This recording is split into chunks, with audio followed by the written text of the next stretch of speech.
Pronto. Eu acho que vai começar aqui, Marcelo. Vai iniciar, pronto. Beleza.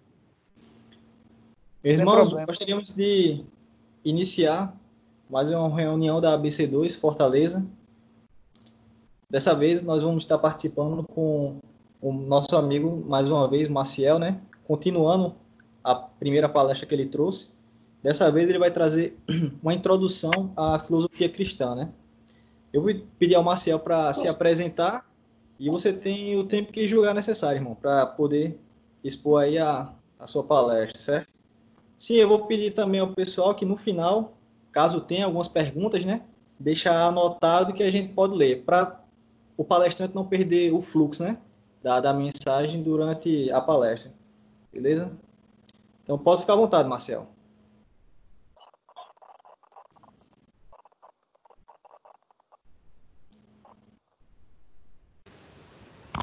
Vocês estão me ouvindo aí? Sim. Tudo Pronto, então ok. vamos começar. Então vamos dar continuidade, né? Meu nome é Maciel, né? Eu sou presidente do Instituto Calvinista de Filosofia, momentaneamente. Sou licenciado em Filosofia pela Universidade Federal da Paraíba e também sou licenciado em História pela IBF Pós, que é o Instituto onde eu fiz a licenciatura em História. Fora isso também eu faço alguns cursos paralelos, né? Eu já fiz um certo tempo o COF, né? Que é o curso do Olavo Carvalho, e também atualmente tenho feito o Dialético, que é um curso de um professor da Universidade lá do Padaral, do Pará, que é o professor Vitor, e é um curso onde ele trabalha muitos clássicos da filosofia, né? Ele tem curso sobre Platão, Aristóteles, São Tomás de Aquino e etc, né? Inclusive esse é um dos focos que eu tenho estudado lá com ele, né? Que é o São Tomás de Aquino. Esse é um dos meus focos de interesse no momento, né? Então, sem mais delongas, a gente vai dar continuidade àquela palestra primeiro, onde eu fiz uma abordagem mais geral, né? Sobre como os cristãos identificaram a história. Nessa palestra a gente vai focar mais em como você se relacionar, né? Como você traçar uma relação aí entre filosofia e da ciência, né? Entre a relação entre ciência e teologia, ciência e cristianismo, né? Como é que vai se dar essa relação, né? A gente vai pensar muito e também a gente vai abordar muito a questão do próprio conceito do que é a ciência, né? Que apesar de costumeiramente as pessoas falarem de a ciência é isso, a ciência é aquilo, seja a favor da ciência. Quem é contra tal ideia é um negacionista da ciência. Eu estava até conversando esses dias com o Pedro sobre isso, né? Que no geral o pessoal usa o termo ciência de forma muito vaga e solta, né? Como se você se pôr diante de alguma teoria que seja considerada bem estabelecida na ciência, fizesse você uma espécie de... vou usar o termo terraplanista porque está corrente, né? Mas uma espécie de maluco, terraplanista ou alguma coisa que seja completamente exótico, né? Só que o que eu estava falando para Pedro era justamente isso, né? Dando esse exemplo, que quando o heliocentrismo ele começou, você vai observar a história da ciência, os heliocentristas não eram tão diferentes dos terraplanistas, né? Porque a visão predominante era a visão do geocentrismo. E para as pessoas que estavam ouvindo aquela ideia, era tão exótico quanto, né? Como assim? Você observava o planeta, parecia muito exótico essa ideia de que era o inverso, né? Que a Terra estava se movendo e o Sol que estava estável. Então, para os primeiros ouvidos, aquilo ali foi um completo descalabro, né? Hoje a percepção que predomina é o inverso, né? Mas para os primeiros ouvidos era aquilo, né? Então, hoje você discordar de alguma teoria bem fundamentada, você já é equiparado ao patamar dos terraplanistas. Só que não é bem assim. Você pode ter discordâncias com teoria científica bem estabelecida por N motivo, né? No decorrer da palestra, a gente vai entender melhor onde eu estou querendo chegar com isso, né? A gente vai estudar um pouco do indutivismo e a concepção que tem predominado de ciência desde a modernidade, que é bem diferente da concepção clássica de ciência, né? O pessoal que está estudando comigo o livro do Clarke, de História da Filosofia, aí deve lembrar que a noção clássica de ciência, ela incluía a filosofia, né? Que era a ciência do ser enquanto ser, né? Enquanto as ciências particulares, como biologia, estuda o ser vivo, sociologia estuda o ser na sociedade, a física vai estudar a natureza, a filosofia seria o estudo do ser enquanto ser, ou o ser sem tipo de qualificação, o ser da forma mais geral possível, né? Você vai estudar as coisas da forma mais geral possível. Essa era a ideia de ciência na antiguidade, principalmente da ciência na perspectiva de Platão, né? Ele vai ser muito crítico da noção que você poderia ter ciência dos particulares, né? Já Aristóteles vai ser muito mais aberto a essa possibilidade, né? Mas a gente vai também comentar um pouco dessa diferença, né, entre a noção clássica de ciência e e a noção que predomina a parte da modernidade, né? Como aquilo que é passível de ser testado, observado, que passa pelo método indutivo, né? Que é uma concepção que vem mais ou menos ali desde Bacon, a concepção de Francis Bacon, e vai perpetuar até hoje, né? Quando o pessoal geralmente fala de ciência, tem essa noção, né? Então a gente vai começar por aí, né? Deixa eu tentar compartilhar aqui as imagens para ver se vocês vão ver. Deixa eu clicar aqui em compartilhamento de tela e vocês me dão um ok se vão vendo. Vocês estão conseguindo ver a mesma tela que eu?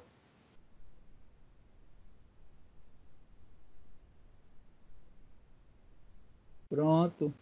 Então vamos começar, né? Não sei se vai dar para vocês lerem tudo que tá aí, né? Por causa que no lugar que eu fui palestrar Sim, anteriormente dessa palestra, pode falar, Douglas. Desculpa interromper, eu só vou pedir aos irmãos para desligarem as câmeras, porque aí fica melhor de a gente ver só o teu slide, porque senão a plataforma vai ficar competindo, né? Com o dos irmãos. É só para os irmãos desligarem as câmeras. Tranquilo, Douglas. Fique à vontade.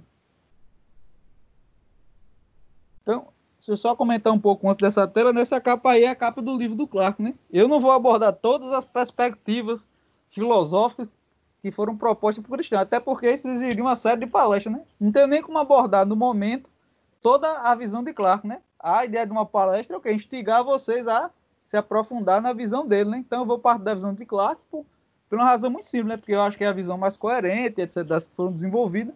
Mas eu quero dizer a vocês que eu estou abrindo um campo de discussão, né? Eu não estou fechando não, né?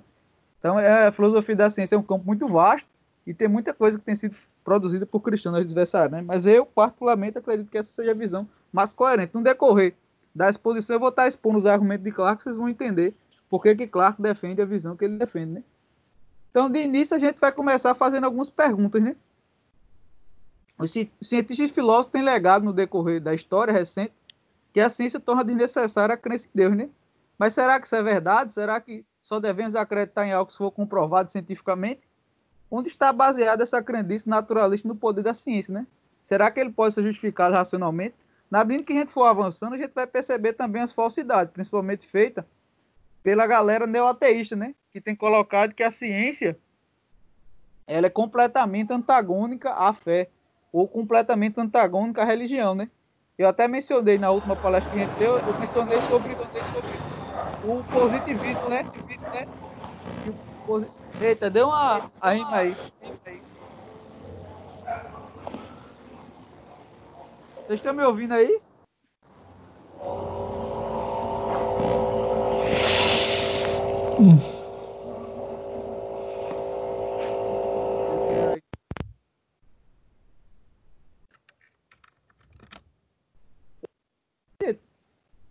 Foi exatamente. Começou um barulho aqui que parecia que eu tinha entrado na serralharia.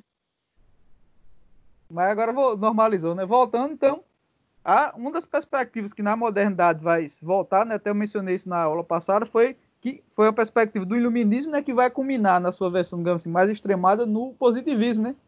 Que era a ideia que a última fase do conhecimento seria a fase do conhecimento positivo científico, né? Eles falavam de 3 etapas do conhecimento, sendo a primeira, né, seria a fase teológica, onde as pessoas explicavam as coisas a partir de divindades, seres anímicos, né? Dizendo que tinha espírito ali, espírito acolá, ou se não a partir de uma perspectiva politeísta, né? Você dizendo que tinha, por exemplo, Poseidon, deus do mar, Zeus, deus do trovão, fulano, deus do inferno, Hades, né, o deus do inferno, e assim sucessivamente, né? Você invocando divindades para explicar, né? Os positivistas diziam que essa era a primeira fase ou etapa explicativa, né? E ela meio que se consagrou, né? Até hoje tem gente que acredita que a história funcionou assim, né? Você tinha a fase religiosa, que era anímico politeísta, depois você tem a fase filosófica ou metafísica, onde você tem explicações a partir de princípios unitários, e mais especificamente nesse tempo que surge o monoteísmo, né? Ele vai mais ou menos segundo a perspectiva dos positivistas até o medievo, né? Então ele abarca o monoteísmo cristão, o monoteísmo judaico, o Islã, e abarcaria também a perspectiva dos filósofos, né? Dos filósofos também. Então você tem uma explicação metafísica, uma tentativa de explicação mais racional. Só que na perspectiva dos positivistas, a culminância do conhecimento é o método científico. Então, para eles, a partir do momento que vem a influência do Bacon, né? Através da ideia de teste, observação, você vai ter ali a culminância do método científico. E daí você passa a explicar todas as coisas pelo método científico. O método científico seria o ápice das coisas. E é interessante que essa perspectiva também vai ser aplicada no que tange a Deus, né? Se você vê a explicação padrão geral, que é como um livro de história, a ideia é que surge também, primeiro, as religiões animistas, politeístas, depois, gradativamente, você tem a concepção monoteísta, e segundo Richard Dawkins, a última etapa seria você não acreditar em Deus nenhum, né? Porque a ciência tornaria desnecessária a crença em Deus, né? Então você vê essa progressiva, né, que é muito comum pelos ateístas, né, a ideia de contrastar a ciência e a religião como se fossem dois campos antagônicos, né? A gente também vai trabalhar um pouco desse relacionamento, né? Então, a gente vai ver onde é que está amparado esse tipo de crença, né? Esse tipo de crença ele ficou conhecido como indutivismo. Eu vou ler aqui uma breve definição do Craig, depois eu explico para vocês mais detalhes, né? Então, o indutivismo, conforme veio a ser entendido em meados do século XX, é uma concepção do método científico, no qual os cientistas iniciam o processo do conhecimento com observações imparciais dos fatos, por meio das quais vão progressivamente agregando mais e mais fatos. Eles então generalizam os fatos em leis através da indução enumerativa, combinam essa generalização em outras cada vez mais amplas ao agregar mais fatos e, por fim, atingem níveis de leis científicas, cujos conteúdos são apenas os fatos de forma geral. Então, essa é a concepção mais geral do indutivismo, né? Que o cientista é aquele cara imparcial, que ele observa os dados e vai cada vez mais, né, buscando mais dados, até ele formatar uma ideia geral, né? Que seria uma lei científica ou uma teoria bem estabelecida, né?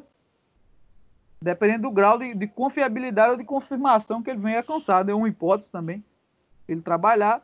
Então, a visão do indutivismo é isso, né? Que o cientista é um cara imparcial, neutro, um cara desapaixonado, ele não está preocupado em agradar um grupo A ou B, mas ele só está preocupado com a verdade, é um cara ele opera dentro da visão positivista sem pressuposto, né? Ele não tem visão religiosa, ele não tem pressuposto naturalista no sentido de não existe Deus, não existe criação do mundo. Ele não opera assim, não. Ele é um cara completamente isento, né? Só que a gente, como cristão, a gente de cara já tem que rejeitar esse tipo de perspectiva, né? Porque a gente sabe que o homem pecador, ele já nasce com inclinação para o mal, né? E ele faz guerra contra Deus. E ele não faz só guerra contra Deus no aspecto, digamos assim, espiritual, que o pessoal só pensa, né? Ah, ele é contra a igreja. Não é só nisso, não. Ele está em guerra contra Deus em todas as áreas da sua vida. Todos os aspectos da sua vida foram afetados pelo pecado. Então, não é, quando ele está fazendo ciência, ele também vai querer dobrar sua visão científica à vontade de Deus. E nas demais áreas da realidade também não. Então é interessante começar a observar, já que é uma visão viciada, né? Você entender o cientista como alguém puramente neutro, que está ali só manipulando os dados e sem nenhum tipo de pressuposto, é uma visão muito ingênua, né? Até a gente falou um pouco disso na outra palestra, e você via que muitas vezes viradas científicas aconteceram simplesmente por mudança de pré-compreensão filosófica dominante, né? No Alma da Ciência, a Nancy Pierce mostra isso em várias vezes, né? Várias vezes você mudava, os dados eram mesmos, você mudava a perspectiva científica e explicava aqueles dados de forma completamente diferente, né? Então, os dados eles vão fazer esse sentido à luz, geralmente e sempre, né, à luz de uma teoria, né? Você não pode desagregar completamente as coisas. Os dados, de forma amórfica e desorganizada, eles não fazem sentido por si mesmos. Então, essa perspectiva da ideia de que você tem que sustentar todas as crenças com base em evidência, ela também vai se ampliar para o âmbito da ética, né? Essa citação aqui eu extraí do livro do Clarke, mas é uma citação corrente, né? O próprio Plantke também no seu livro vai trazer essa citação, né? Que era a ideia do seguinte: você só deve acreditar numa coisa que você tiver evidência. E geralmente quando o neo-ateu fala de evidência, é evidência científica. Em alguma medida você tem que comprovar cientificamente o que você está dizendo, né? Então, esse exemplo a gente vai ver no âmbito da ética. Ele diz assim: sempre é errado em qualquer lugar e para qualquer um crer em qualquer coisa com evidência suficiente. Ou seja, se eu não tenho uma razão para confirmar minha crença cientificamente, então eu já estou errado. Mesmo que eu não tenha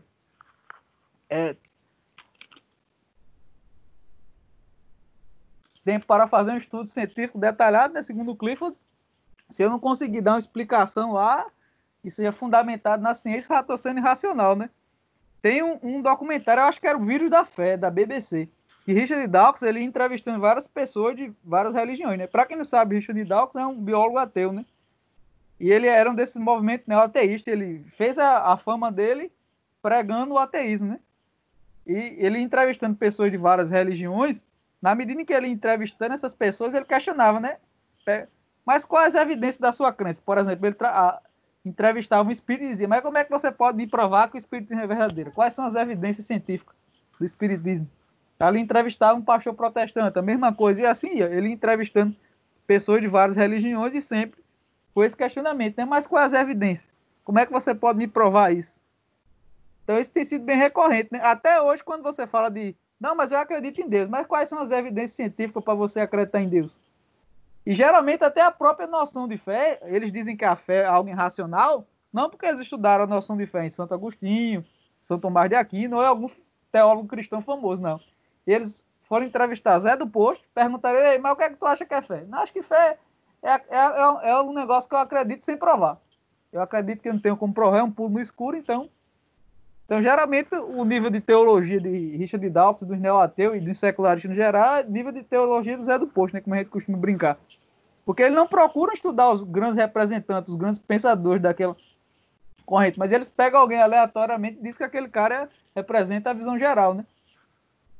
Então, quando você vai ver, observar a própria noção de fé, geralmente a gente define fé como fé é uma crença sem evidência, é uma crença sem prova. Só que isso não é a visão de fé, nem de Agostinho, nem de São Tomás de Aquino, nem de ninguém que seja representativo no cristianismo, né? Ninguém da história do cristianismo acreditava que a fé era uma crença sem evidência. Agora, eles não interligavam tudo à evidência científica, né? Porque eles não tinham essa visão completamente troncha que o neo-ateu tem, né? Que tudo tem que ter uma prova científica. Essa própria crença, inclusive, não tem uma prova científica, né? Que tudo tem que ter uma prova científica. Mas vamos seguir, né? Então, outro exemplo aqui é você ver que a ideia de que a ciência ela é legítima em todos os campos, né? Ele diz assim, o objeto da ciência é claro, nada menos que a completa interpretação do universo. Que é a completa interpretação do universo. A ciência faz muito mais do que a demanda deve de ficar na posse tranquila do que o teólogo e o metafísico se agradam em chamar de seu campo legítimo. Ela reivindica que toda a gama de fenômenos mentais, bem como físicos, o universo inteiro é seu campo. Ela afirma que o método científico é a única porta de entrada para toda a região do conhecimento. Se eu não me engano, inclusive essa citação é feita por Dawkins também no livro dele, É Deus no Delírio. Mas essa ideia é do quê? A ideia do positivismo, né? A ideia que muita gente tem que toda crença, para ser boa, tem que ser provada cientificamente. Não tem a área do conhecimento que, se você não tem como provar cientificamente, então é só um pitaco, é só um chute, não tem credibilidade. Então essa é uma visão muito corrente na academia, né?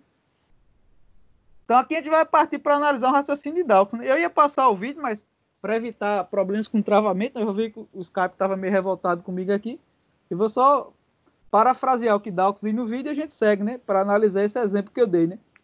Foi perguntado a Richard Dawkins, num vídeo, né, muito famoso, como é que ele justificava a crença dele no método científico, né? Como é que ele poderia provar que o método científico realmente é uma fonte de conhecimento, né? Fizeram uma pergunta muito legítima. Essa é uma pergunta muito comum de filosofia da ciência, e não somente do método científico, né? Do conhecimento geral, né? O que é que torna uma crença conhecimento, não? Qual é o fator de justificação de uma crença?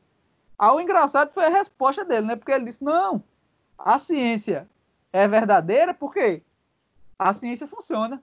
Carros voam, computadores computam e assim sucessivamente, né? Então, ele respondeu a pergunta saindo pela tangente, né? Em vez dele dar motivos racionais e lógicos para explicar porque a ciência funcionava, ele deu uma resposta prática. A ciência funciona porque ela funciona. A ciência é conhecimento porque ela é conhecimento. Não faz sentido, né? Então, até eu fiz um silogismo aí, um pequeno silogismo apontando o erro disso, né? Eu botei, se X funciona, então ele é verdadeiro. A ciência funciona, logo a ciência é verdadeira. Agora, pensemos em contra-exemplo, né? Se X funciona, então ela é verdadeira. Uma mentira funciona, logo uma mentira é verdadeira. Não sei quantos de vocês já contaram uma mentira que funcionou, mas eu já contei. Por exemplo, eu queria jogar videogame, ao invés de ir para a escola, eu dizia à mãe que estava indo para a escola. Essa era uma mentira. Funcionou. Até hoje minha mãe não descobriu. Mas isso quer dizer que o conteúdo do que eu falei é verdadeiro? Óbvio que não. Então, o fato de uma coisa funcionar não prova que ela é verdadeira. Então, na medida que Richard Dawkins diz que a justificação do método científico é o fato dele funcionar, ele não está dizendo nada. Ele não está dando razão nenhuma, né? O fato da ciência funcionar não implica que ela entrega conhecimento verdadeiro. A gente vai ver em mais detalhes outras razões do porquê disso, mas aqui já está um primeiro, o sinal de piscar, o sinal de alerta, né? Mas peraí, só porque o negócio funciona, ele quer dizer que é conhecimento verdadeiro? Porque se você observa outros povos, muito antes de surgir o método científico como a gente conhece hoje, de Bacon, eles desenvolveram tecnologia. A técnica é muito mais antiga do que o próprio método científico como a gente conhece hoje.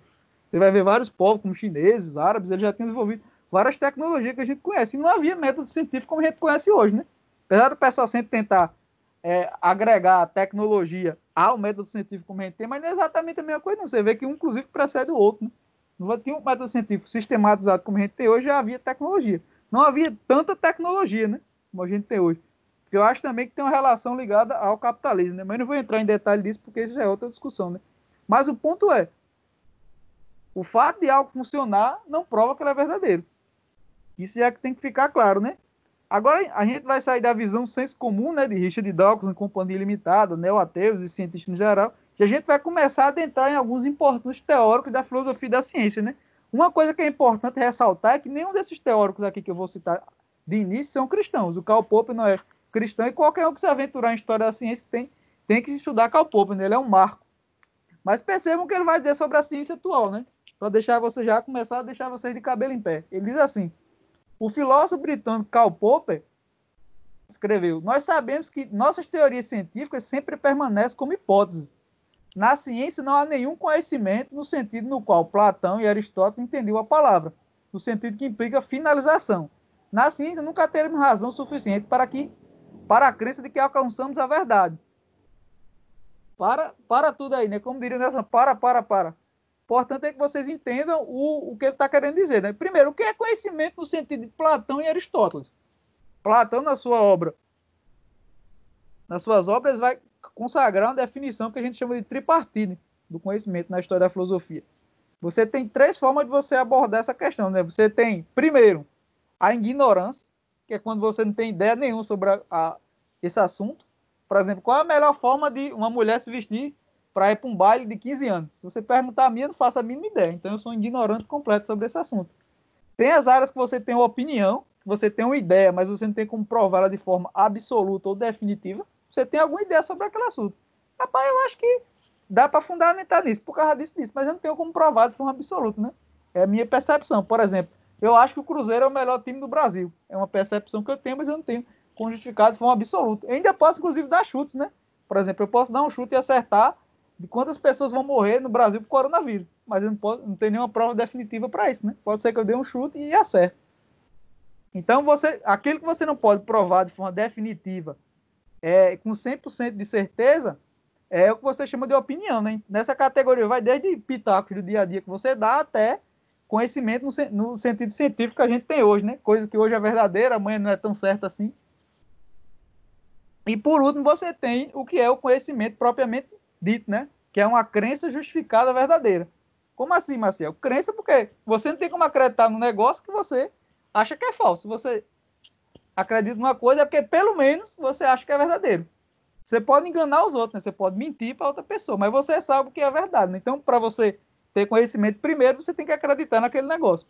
Segundo, você tem que justificar. Justificar é a mesma coisa que provar. Ou seja, você tem que dar alguma razão que prove cabalmente que aquilo é verdade. Só que aqui no sentido clássico, provar não é você fazer um experimento científico, não. É você dar uma certeza absoluta, né? Era aquilo que eles chamavam de conhecimento indubitável ou inquestionável.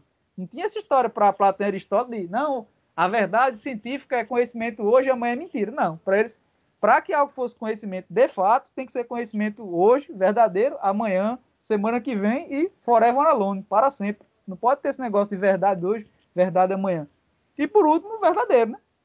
Você tem uma crença que ela é provada, então ela tem que ser necessariamente verdadeira, né? Tem como você fugir disso, né? Eu lembro até que numa aula minha sobre, na época que eu estava no curso de filosofia ainda, eu estava pagando uma aula de psicologia, tradução à psicologia. E eu lembro que o professor comentando sobre essa questão da verdade na ciência, ele disse isso, né? Não, mas na ciência é assim, hoje porque é verdade, amanhã já não é, porque a verdade da ciência muda. Aí eu cocei a cabeça assim, professor, mas o que exatamente é essa verdade da ciência? Se algo é verdadeiro hoje, amanhã é falso, então ele nunca foi verdadeiro. Porque uma proposição que seja verdadeira tem que ser verdadeira para sempre.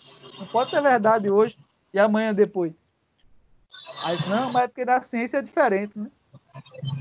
Então sigamos.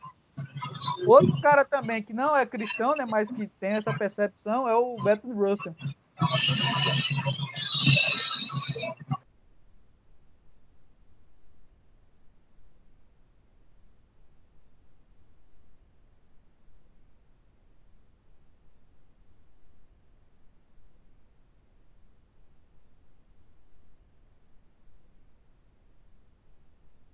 Opa, Maciel, tu pode ligar teu som aí? Deu uma mutada aqui.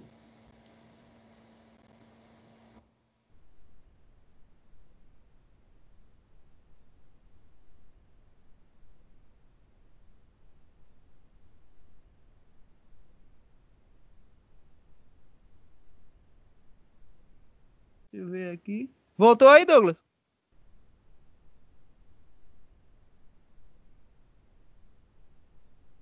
Beleza.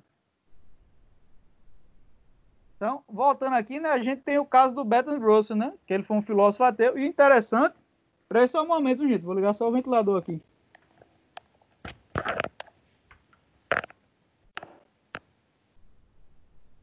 O interessante do exemplo do Bertrand Russell é porque Bertrand Russell era antagônico, totalmente antagônico ao cristianismo, né? Ele não tinha nenhum tipo de visão favorável à Bíblia, ao cristianismo, a Deus. É tanto que ele escreveu um livro, né? Porque eu não sou cristão, né? Onde lá ele vai explicar razões porque ele não adere ao cristianismo, né? Mas eu não vou entrar nesse mérito. Eu quero saber aqui do que ele diz sobre filosofia da ciência, né? Que é importante para a gente. Vejam só o que Bertrand Russell vai dizer também para deixar a gente de cabelo em pé, né? Ele diz assim: todos os argumentos indutivos, em última instância, se reduzem à seguinte forma: se isso é verdade, aquilo é verdade. Agora aquilo é verdade. Portanto, isso é verdade. Esse argumento é, certamente, formalmente falacioso. Suponha que se eu dissesse: se pão é uma pedra e pedras alimentam, então desse pão me alimentará. Agora esse pão me alimenta, portanto ele é uma pedra e pedras alimentam. Se eu fosse promover tal argumento, certamente pensariam que eu sou louco. Mas ele não é fundamentalmente diferente do argumento sobre o qual todas as leis da ciência estão baseadas. Então, eu vou repetir o que ele diz no final, né? Não se preocupem com o exemplo, eu vou dar outros exemplos mais simples do que ele deu. Mas ele diz o seguinte sobre esse argumento indutivo, que é o argumento que é base de todo método científico. Ele diz assim: se eu fosse promover tal argumento, certamente pensariam que eu sou louco. Mas ele não é fundamentalmente diferente do argumento sobre o qual todas as leis científicas são baseadas. Oxê, quer dizer que toda a lei científica é baseada num argumento falacioso? Bertrand Russell, que é um filósofo da ciência, eu não lembro agora se ele era ateu ou agnóstico, mas completamente antagônico ao cristianismo, está dizendo que todas as leis científicas são baseadas num raciocínio formalmente falacioso. Mas eu não entendi o exemplo, Marcelo. Pode dar outro? Vamos lá, vamos avançar para a gente ver um exemplo, né? Gostei muito desse exemplo que o Douglas Duma deu, que explica muito bem isso, né? Esse é o exemplo de como funciona o raciocínio científico, né? Que a gente chama de indutivo. Ele funciona dessa maneira. Eu vou ler o exemplo e depois eu sigo explicando para vocês com alguns detalhes. Diz assim: se eu estou em Atenas, eu estou na Grécia. Eu estou na Grécia, portanto, eu estou em Atenas. Esse raciocínio é verdadeiro? Não. Por quê? Eu posso estar em Atenas, mas não estar na Grécia. Eu posso estar, por exemplo, em Esparta. Eu posso estar em qualquer outro lugar. Então, o fato de eu estar em Atenas não implica, logicamente e necessariamente, que eu estou na Grécia. Mas o inverso é verdadeiro, né? Se eu estou em Atenas, eu estou na Grécia. Mas o fato de eu estar na Grécia não implica que eu esteja em Atenas. Ou seja, uma coisa não implica na outra, né? Então, voltando, né? Você pega o raciocínio aqui. Muito do raciocínio científico é basicamente isso. Você vai pegar, vou citar outro exemplo para ficar ainda mais claro para você, né? Você tem, vamos supor que você quer descobrir quem é que vai ser o presidente do Brasil, né? Supor que você voltemos para 2018, né? Para a gente pegar outro exemplo. Você quer descobrir quem é que vai ser o presidente do Brasil. Vou só pegar o exemplo dos três primeiros, né? E depois a gente analisa os outros, né? Você tem, por exemplo, Ciro Gomes, Bolsonaro e Haddad, né? Tem os três. Como é que você faz para descobrir isso? Você tem esses três exemplos, você tem para você ver isso, né? Então você vai fazer o quê? Você vai, daí você tentar fazer uma pesquisa de opinião, né? Você vai sair perguntando às pessoas, para daí você tentar descobrir qual é o todo, né? Você vai fazer uma investigação para tentar descobrir qual é o todo. Então vamos supor que você entrevistou 20 mil pessoas, daí você conclui que, vamos supor que 51% era para Bolsonaro, 25% para Haddad e 25% para Haddad e 24% para Ciro, né? Só que dessas 20 mil pessoas que você observou, vamos supor que fosse um caso sui generis, né? Você vai fazer essa pesquisa em outro lugar, né? Supomos que a 20 mil pessoas que você pesquisou fosse uma amostra viciada. Porque a gente sabe que numa amostra real, mais ou menos isso que foi o que aconteceu na eleição, né? Bolsonaro ganhou e você teve outras pessoas que não saíram tão bem, né? Mas se você fosse fazer em determinados lugares, por exemplo, até aqui mesmo da Paraíba, né? Se você pegasse aqui o exemplo da Paraíba. No segundo turno, aqui na minha cidade de Bahia, quem ganhou foi Haddad. Então, você fizesse uma pesquisa aqui em Bahia e você fosse olhar os dados e pressupôs que aquilo se aplicava a todo o Brasil, você estaria redondamente enganado. Por quê? Porque os dados de Bahia não representavam a totalidade do país. Então, acontece muito isso, né, em ciência. Né? Você tem outro problema que está ligado ao método científico, é a questão da enumeração. Né? Você sempre pode trazer um novo exemplar que venha derrubar tudo que você tinha até então. Né? Tem até o exemplo clássico do cisne negro, né? Que era a ideia do cisne negro? É que você, até então, tinha um silogismo, né, que todos os cisnes eram brancos. Só que quando eles começaram as navegações marítimas e você foi para Madagascar, você começou a achar lá exemplo de cisnes negros. Então, todos os exemplares que tinha até então que formulavam o silogismo, você vai e cai por terra, né? Então, esse é um exemplo de falácia clássica, né? Então, o raciocínio indutivo, gente, ele funciona assim. Você parte de ideias gerais para você tentar chegar a uma conclusão universal, né? Essa é uma definição mais ou menos comum dos lógicos, né? Você sai de exemplos particulares, por exemplo, no caso da pesquisa, né, que eu citei para vocês, você pega uma quantidade X de pessoas e dali você tenta deduzir em quem eles vão votar. Mas dependendo da sua amostra, ela pode ser completamente viciada, né? Por isso que o raciocínio científico ele nunca chega a certeza. Você sempre é possível que um novo exemplar destrua isso, né? Por exemplo, voltando ao exemplo, né? Se você fizesse na Paraíba toda, você poderia ter mais ou menos a noção de quem ganhou, porque realmente... Mas, dependendo da cidade que você faz, você poderia ter uma amostra viciada. Por exemplo, voltando no exemplo da eleição, né? Se você fizesse em Bahia, você estaria errado, né? Mas se você fizesse na capital João Pessoa, deu mais ou menos o que aconteceu no país, né? De que Bolsonaro foi eleito presidente, né? Então você vê que, dependendo da quantidade de dados você tem, ou se sua amostra for viciada, você pode errar completamente, né? Então esse é só um dos exemplos, né? A gente vai trabalhar ainda mais exemplos daqui para frente, né? Então, voltando ao exemplo de Atenas, no caso de Atenas é isso, né? O fato de uma coisa ser verdadeira para um não implica que necessariamente seja verdadeiro para o outro, né? Ou seja, se eu estou em Atenas, eu estou na cidade da Grécia, eu estou no país da Grécia. Se eu estou na cidade de Atenas, eu estou no país da Grécia. Mas se eu estou na Grécia, não necessariamente eu estou em Atenas. Por quê? Porque eu posso estar em qualquer outro lugar. Então, esse é outro tipo de raciocínio falacioso, né? Que é evado ao método científico, né? Que a gente chama popularmente de falácia de afirmar o consequente. Esse é outro exemplo de como o método científico ele pode incorrer em erro, né? Por isso que você termina chegando à certeza, né? A gente vai discutir esse ponto também, né? A questão do próprio conceito de probabilidade também é confuso, porque você ter probabilidade, você tem que ter pelo menos um denominador universal. Se você não tem, fica confuso. O que exatamente é ser provável, né? É outra discussão de filosofia da ciência, né? Mas de início, o que eu quero que vocês entendam é o seguinte: quero mesmo que o Popper estava dizendo, que o Bertrand Russell estava dizendo, é que pelo raciocínio científico você não tem nunca como chegar a uma conclusão definitiva ou uma conclusão final. Então, no máximo, vamos aceitar aqui provisoriamente essa ideia, né? Que no máximo a ciência chegaria no conhecimento provável. O que é provável, né? Um conhecimento que se assemelha à verdade, né? Ou se aproxima da verdade. Né? Mais para frente a gente pode até discutir em mais detalhes esse conceito de probabilidade. Né?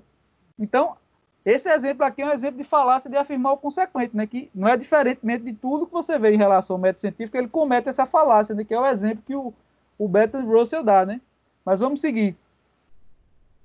Então a gente vai partir para agora vindo mais exemplos, né? Como a ciência tem problemas, né? Eu antecipei para vocês essa falácia aí que é a falácia da indução, né? Ela diz o seguinte, o Crampton tratando sobre esse tema, né? A indução é a tentativa de derivar uma lei geral de exemplos particulares.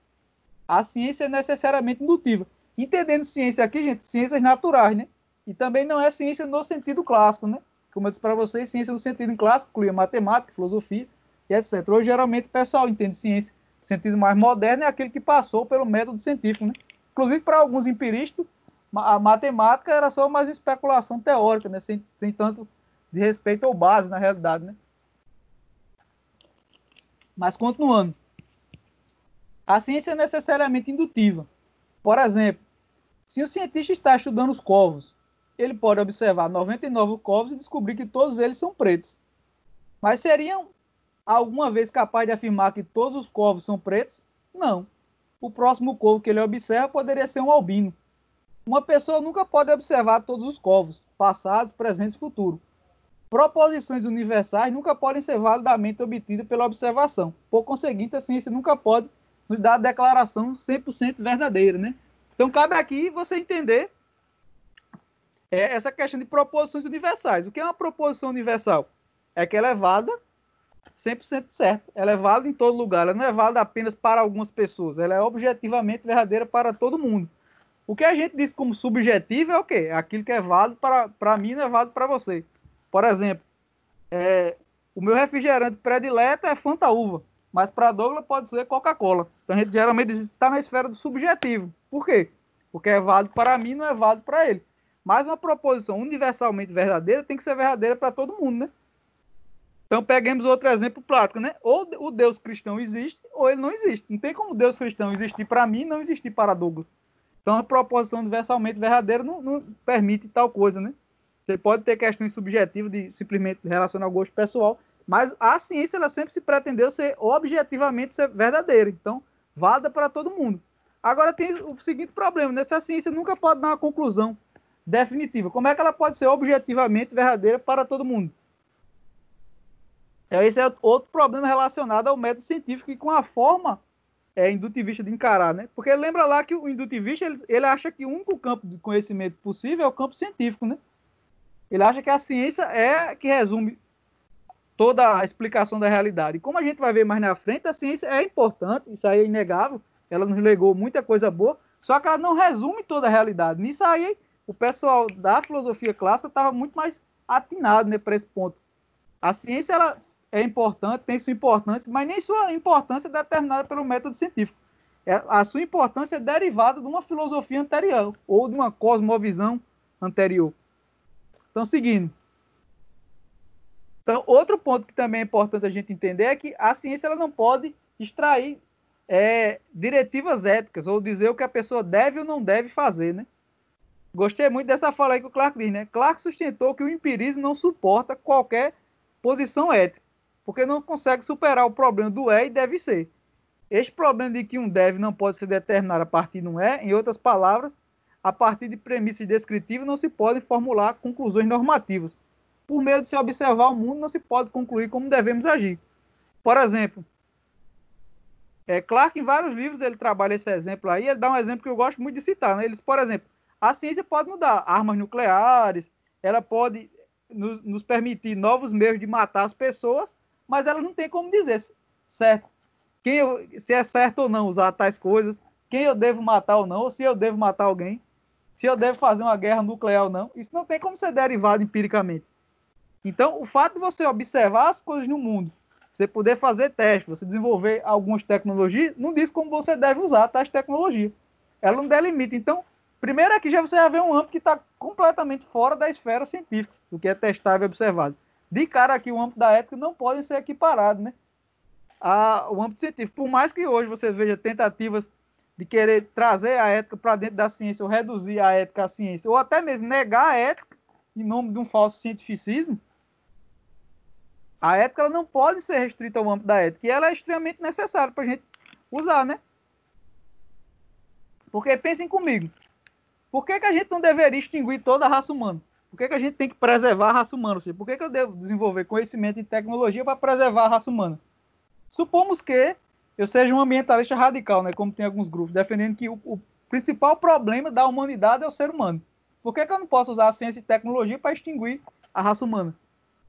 Ou se você pega outros exemplos malucos, né, como do Peter Singer, que defende que porcos são equivalentes a bebês. Como é que a gente vai para saber que ele está errado? Eu tenho como provar empiricamente que Peter Singer está errado e eu estou certo? Ou outro exemplo maluco do Peter Singer, né, que é esse professor de ética, ele é uma caixinha surpresa. Ele defende a relação sexuais com animais, né, que é a zoofilia. Então, como é que eu posso provar indutivamente ou cientificamente que a zoofilia é errado? Que é moralmente errado você praticar zoofilia. Eu tenho como testar e observar. Como é que eu vou fazer isso? Eu vou fazer um experimento com vários animais, pegar vários seres humanos e testar para saber se está certo ou não. Então, não tem como você fazer isso, né? Então, a própria diretiva ética, ela está para além da esfera da ciência, né? Então, recapitulando o que a gente viu até agora, Meu ponto tem sido o quê? A gente tem uma concepção indutivista de ciência, que é a visão dominante, que o cientista é aquele cara imparcial, neutro, e que traz a decisão final da realidade. Outro filósofo da ciência, o Paul Feyerabend, diz que na atualidade o sacerdote é o cientista, né? Porque ele sempre, no final das contas, quer o cara a ser consultado, ele que vai dar a palavra final sobre o assunto, né? Então, no geral, as pessoas, nos debates, eles sempre invocam a autoridade da ciência para tentar dar a palavra final, né? Pegar um exemplo prático para vocês entenderem como isso funciona, né? No debate sobre criação e evolução. Tanto o criacionista como o evolucionista tentam invocar a autoridade da ciência para dizer que não, eu estou fazendo verdadeira ciência. Isso aqui está certo. Eu que interpreto os dados corretamente. O evolucionista diz a mesma coisa. Não, eu que interpreto imparcialmente. Se você faz uma análise imparcial dos dados, você chega à mesma conclusão que eu. Então, essas discussões é sempre comum as pessoas arrogarem autoridade para si. Né? Eu estou fazendo ciência de verdade, você não. Então, você vê que na nossa época a autoridade científica ela tem um peso assim descomunal, né? Até pela própria falibilidade do método, né? O engraçado também é que geralmente quando eu apresento algumas críticas ao método científico, o pessoal fica chocado, né? Já vi, teve gente já até que se revoltou comigo, né? Espero que não tenha hoje ninguém assim, né? Mas isso denota até uma idolatria, né, com o método científico. Ele acha que você apresentar problemas no método científico são problemas reais, de conhecimento geral, do crente ao ateu, né, como diz aquela música, é você atacar a ciência. Mas você mostrar as limitações do método científico não é atacar a ciência, é só dizer qual é a função dela, né? Você não está dizendo que ninguém deve se envolver com carreira científica.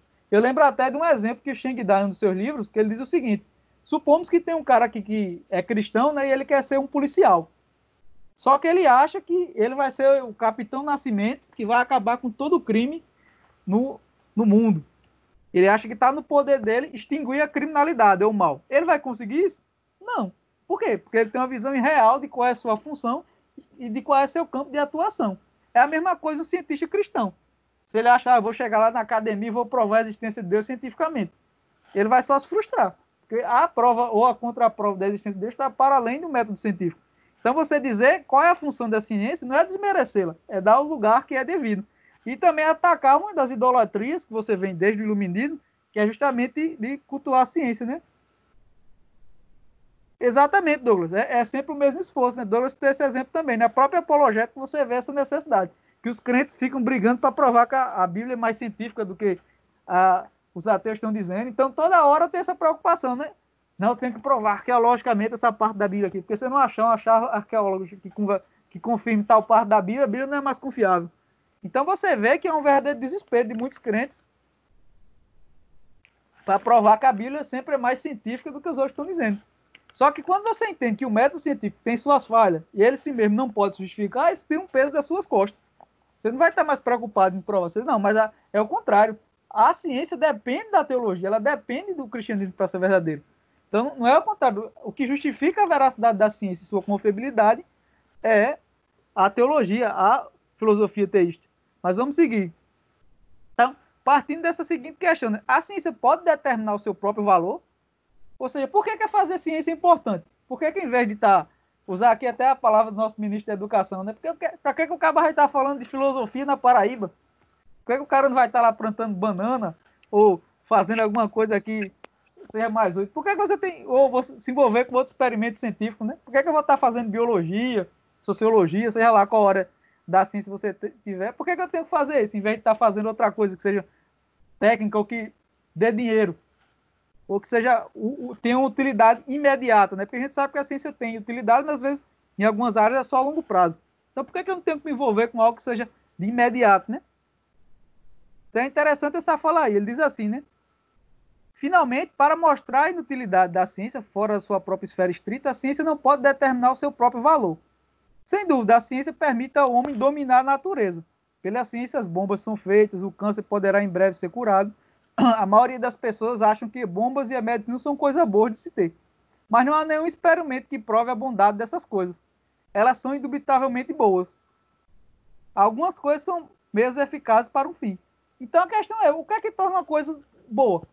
Por exemplo, por que é bom curar pessoas do câncer? Por que é bom fazer remédios para combater o coronavírus? Você tem como provar isso cientificamente? Não. Um ateu tem como provar isso cientificamente? Não. A gente, quando cristão, a gente está tranquilo para dizer, não, isso é bom, porque cuidar de pessoas, imagem e semelhança de Deus é bom, a gente deve amar o próximo. Mas por quê? Porque a gente tem os pressupostos do cristianismo, a gente tem a cosmovisão cristã, como a gente viu na aula passada, que torna a ciência importante. Mas a ciência não é importante em si mesma. Ela é importante porque ela é um aspecto do conhecimento que faz parte de uma cosmovisão maior, de um sistema filosófico maior. Mas ela não é em si mesma importante. Ela não pode ser um fim em si mesmo. Se o cara faz ciência sem utilidade nenhuma, não tem. E também tem inclusive, seus limites éticos. Né? Tem muita gente que fez ciência destruindo a ética, né? Sem nenhum tipo de respeito. Né? Por exemplo, o caso dos nazistas. Não sei se vocês sabem, os experimentos que foram feitos com energia elétrica, isso eu vi na época que eu estava no Senai, para descobrir com quanto de corrente elétrica você poderia matar uma pessoa. Né?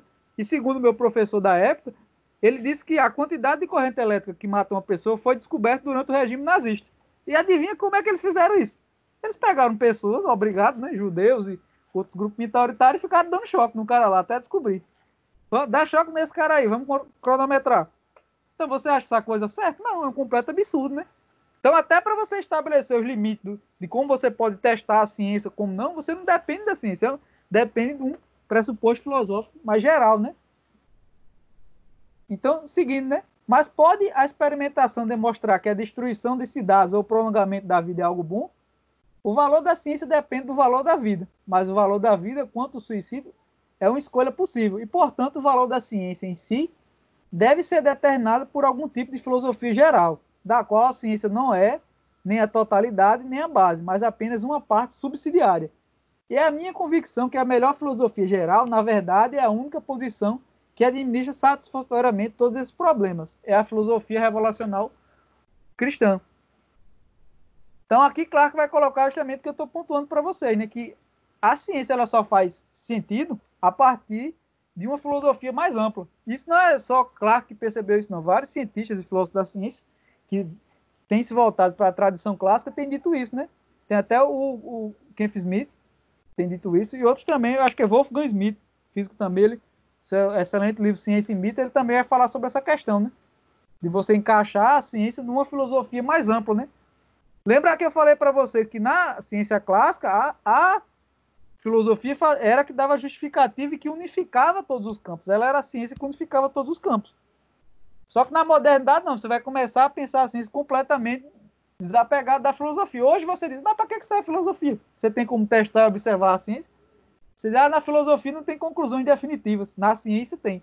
Eu já vi gente dizendo esse tipo de bobagem, né?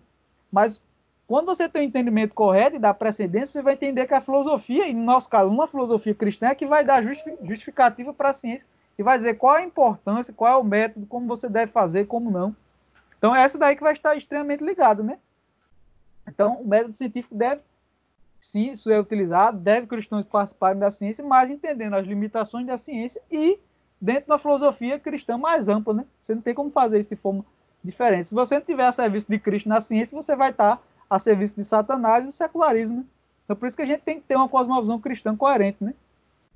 Fora isso, uma das correntes filosóficas que tem fundamentado o método científico é o que a gente chama de empirismo, né? Definindo empirismo aqui a grosso modo, é a ideia que todo conhecimento vem da experiência sensorial. Ou outra versão dessa mesma fala é que eu só acredito numa coisa que for provada cientificamente, né? Só que essas duas crenças elas são autocontraditórias. Você já não passa no teste lógico básico, né? Eu vou ler a citação do Douglas Dummer e depois eu volto dando outros exemplos. Ele diz assim: por fim, a afirmação de que o conhecimento só vem de experiência sensorial não pode vir de experiência sensorial. Pelos seus próprios méritos, o empirismo deve ser rejeitado. Ou seja, a crença que todo conhecimento vem de experiência sensorial, ele mesmo não pode ser provado empiricamente. Mas como assim, Marcel? Por que não pode? Porque para você provar isso, você teria que investigar toda a realidade. Mas você tem como observar e testar toda a realidade? Não tem. Tem como você observar todos os lugares do universo ao mesmo tempo. Pode ser que em algum canto você tenha algum conhecimento que seja uma revelação divina, pode ser que seja por outra via, né? Eu não vou entrar em outros méritos, mas os filósofos mesmo vão dar vários, como exemplo, as leis da lógica. As leis da lógica não podem ser vir de forma indutiva, não pode vir de forma científica. Por quê? Justamente porque elas são universais e necessárias. Seja na China ou no Japão, uma coisa não pode existir e não existir.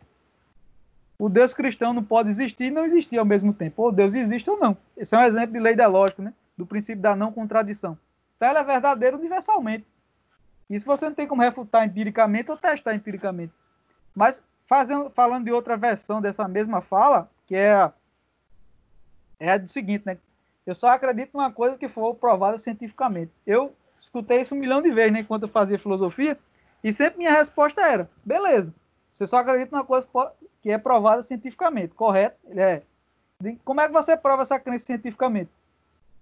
Você tem como provar que o único método é a ciência de conhecimento? Não tem como você provar cientificamente. Então, se você não tem como provar cientificamente que a ciência é a única fonte de conhecimento, então você tem que fazer o quê? Isso aí é uma crença que vem de uma filosofia mais ampla. Então, você tem que justificar essa crença também. Então, é mais ou menos o erro que Dawkins dá lá no início, né? Qual é o problema que Dawkins fala ali? Ele não tem uma filosofia mais ampla que justifica o método científico. Ele diz que a ciência simplesmente funciona. Por quê? Porque ele não tem uma filosofia consciente de explicar o porquê que a ciência funciona, ou porquê que ela é útil. Então, percebam, a relação de filosofia e ciência ela é estritamente necessária, né? Para que um delimite a outra e para um que instrui a outra. Então, aqui a gente vai partir para a proposta do Clarke, né? Do operacionalismo científico, né? Então, antes eu só vou recapitular alguns dos pontos que a gente estabeleceu, né, em relação aos limites do método científico, né? Primeiro, a gente viu por via do Karl Popper que a ciência não dá conhecimento no sentido finalista, né? Seja uma crença 100% certa, verdadeira, indubitável, que é eternamente verdadeira. Não é aquela história de é verdade hoje, mas amanhã é falso. Hoje é 100% garantido, mas amanhã já não é mais. Não tem esse negócio, não. Então, segundo eles, a ciência não dá verdade no sentido clássico do termo, não tem conhecimento no sentido clássico do termo. É algo que é uma verdade absoluta que para sempre é válida, o eterno, é forever and alone válido. A gente viu. Segundo, a gente viu que todo método científico ele comete a falácia de afirmar o consequente, com o exemplo que a gente viu lá de Atenas e está na Grécia. Né? Se você está em Atenas, você está na Grécia, mas se você está na Grécia, não necessariamente implica que você está em Atenas. Né? Então a gente viu esse segundo exemplo. A gente também viu a limitação do método científico no sentido de, por mais que você tenha observado exemplos, sempre pode vir um contra-exemplo que derrube tudo. Né? A gente viu o exemplo dos corvos. Você diz que todo corvo é branco. Pode ser que mais na frente apareça um corvo preto que desminta isso. Ou também você tem o quarto exemplo que foi de uma amostra viciada. Você sempre tem a possibilidade que a amostra que você utilizou seja viciada. Então, o exemplo que eu dei, né, aqui na minha cidade de Bahia, se fosse na época das eleições presidenciais, se você fizesse uma pesquisa só aqui, você erraria a nível nacional, porque quem ganhou aqui foi Haddad, e não Bolsonaro. E às vezes até em estados, né, em alguns estados do Brasil, teve estados que quem ganhou foi Haddad, e mesmo assim não representava a totalidade do Brasil. Isso se aplica ao método científico como um todo, né? Por isso você não estabelece certeza, né? Você não tem como estabelecer uma certeza por via do método científico. Tudo sempre fica no campo das possibilidades, né? Então, se a ciência ela está no seu método, ela está cheia de erros, possibilidade de falácia, então ela é inútil? Não. Claro que vai explicar agora de que forma a gente pode utilizar a ciência, né? Mesmo ela não alcançando a verdade ou uma realidade final sobre a natureza, ela ainda pode ser útil. Então a gente vai ver agora como a ciência pode ser encarada a partir de outra perspectiva, né? Diferente da que a gente viu no início, que é o indutivismo. O operacionalismo identifica o propósito da ciência não como uma descrição, mas como uma manipulação. As leis não são declarações cognitivas acerca da natureza, mas instruções para serem obedecidas no laboratório. Elas não são, vão dizer o que a natureza tem feito, dizem que os cientistas devem fazer. Então o que Clarke vai começar aqui dizendo, né? Diferente da concepção indutivista que diz que não, a ciência ela é a descrição fiel da natureza. Se é cientificamente comprovado, não quer dizer que corresponde plenamente à realidade. Ele vai dizer, ó, a gente viu que não tem como você provar que a ciência é a descrição fiel da realidade. Isso é impossível. Você não tem como dar uma declaração 100% certa a partir do método científico. Né? Então você abandona isso. Você pode ver a ciência como um meio de instrumentalização prática, como instruções para que você faça operações no laboratório, ou que ela possa ser utilizada como um meio para você alcançar a verdade em outras áreas. Então, percebam a primeira distinção, né, entre a visão operacionalista de Clarke e a visão indutivista. A ciência não é a descrição final da realidade, mas ela é uma descrição de como os cientistas devem agir no laboratório, e tendo as mais variadas finalidades. Né? Por exemplo, Clarke cita um exemplo do método indutivo que é interessante. Né? Ele cita um exemplo de uma determinada doença que surgiu, não lembro se foi no século XIX, que estava relacionada às vacas, né? As vacas ficavam com febre, morriam um bocado. Eu não lembro qual era o nome exato da doença, né? Mas ele diz o seguinte, né? Certo agricultor começou a lavar os seios da vaca. E ele percebeu que lavando os seios da vaca, a vaca ficava curada. Então a galera chegou à conclusão. Então lavar os seios da vaca cura essa doença. Só que outro agricultor viu que se você pegasse alguma coisa com água, tipo um compressor, alguma coisa do gênero, e colocasse no seio da vaca, também curava a vaca, ainda curava mais do que o anterior. Então os caras começaram a usar. Então, qual dos dois, no final das contas, estava certo? De certeza absoluta. Claro que a gente não sabe. Provavelmente também a gente nunca vai saber. Inclusive, parece que... Eu não lembro se no exemplo tinha outra pessoa que fazia outra coisa, mas eu realmente não me recordo agora. Mas onde eu quero chegar? Um usou água, lavou, e o outro usou o compressor. Ambos não funcionaram como um remédio para curar a vaca. Então, tranquilo. Não tem problema.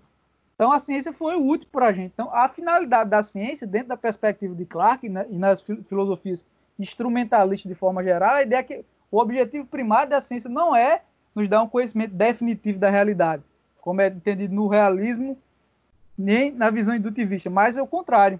Ela vai dar uma visão útil da realidade. Ela vai dar, no máximo, previsões que podem ser úteis. Né? Por exemplo, como a gente está tendo agora no contexto do coronavírus. Né? Você tem se lançado um monte de várias previsões.